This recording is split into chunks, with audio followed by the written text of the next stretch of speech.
So this is the one, some people use it, some people don't.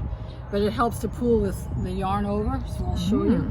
So the main thing is if you have your yarns like this and it's not wrapped in a ball like that, you have to find the end where the yarn is. Because if you don't, then it gets all tangled up. So you have to check and see what's sticking in this end or sticking in this end piece so that it doesn't come undone. And just around and through. Just one knot. Okay. To hold it. Okay, so now what you're going to do is there's a, what do you call that, a little hole like a notch on this side, and this side is smooth.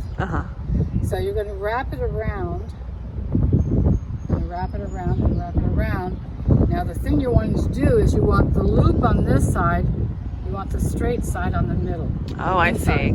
If you put the straight side on the outside, then it doesn't go over. It won't go around. So you have to, and if it, like say I did it and I look and like, oh no, I did it that way, so you just pull it off and redo it. Yeah.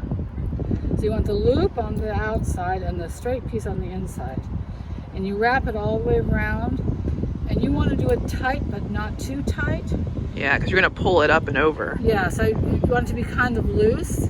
If it's too tight, you can't pull it over and it'll break. Yeah. Okay, so now you're going to go around one more time. Same thing. Circle on this side, straight line on the inside. So 2 loops. Okay. So the first time, probably the easiest will be to use this. Later on, I don't. Okay. So I usually, here's the last stitch.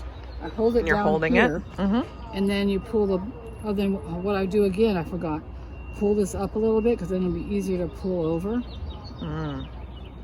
So you take the bottom one, make sure you're only getting the bottom one, and pull it over and down. Pull it over and pull it down, because then you're going to wrap it around again. So you have to do the whole thing.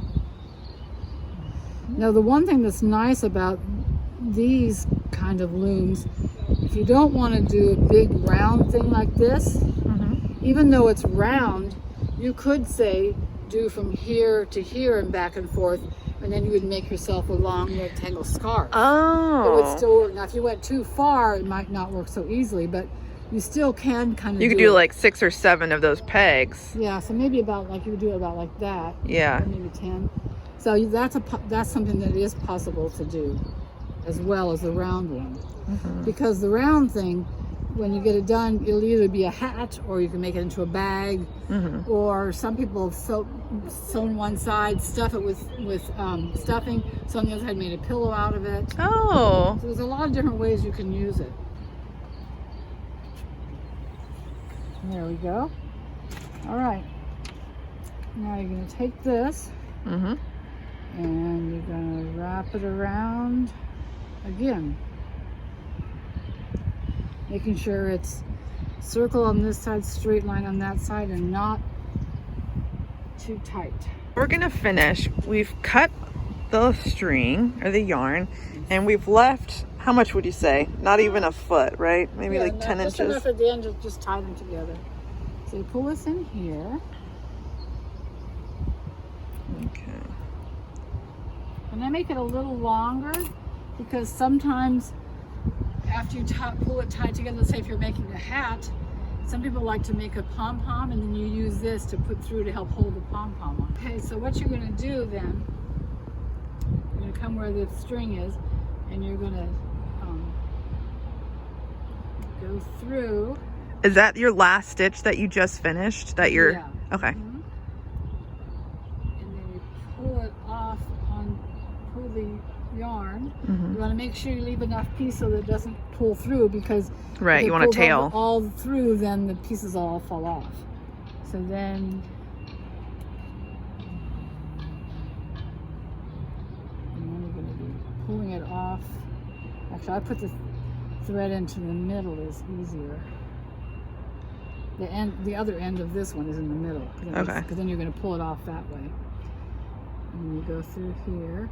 Yeah, it's very interesting. Yeah. So we're on the last few stitches. So here we are. So you can see it's all right here. Okay. So here is the last stitch. Okay. Okay, now I'm going to take the needle off. And then I'm going to untie this one. Okay. That helps leave it on. Okay. Okay, and then you have to look here. I'm going to make sure that you find the 2 pieces of yarn that you were doing. That you put the loops on. So I'm trying to say. So there's one.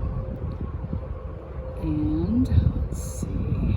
Yeah, this is the other one. If you we're going to make a hat, you would take these 2 and you would pull them.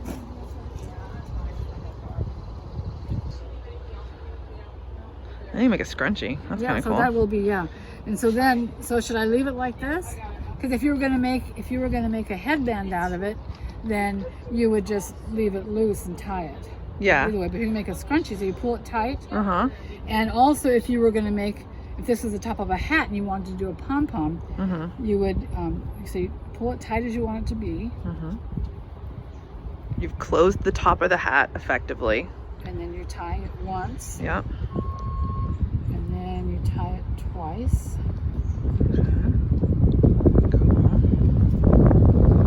then the bottom one, you also take the 2. And you tie it together once, and twice, and 3 times. To do a pom-pom, you would keep these 2 long ones. You make your pom-pom, and then you put it through these 2. You would tie it onto that. To hold it on, yeah. Okay. And so then the bottom one here, sometimes I just cut it off, but sometimes if it was the bottom of the thing, what I'll do to make sure that the end doesn't just come loose, is I go through the bottom. Oh, you weave the ends. Weave the ends in through the stitches a little bit. Yeah. So then when you cut it, it doesn't just stick out. And then these you keep, to make your pom-pom or whatever you want to do with it. Say this is your pom-pom. Then if your hat is here, you take these 2 pieces, you put it down inside the hat.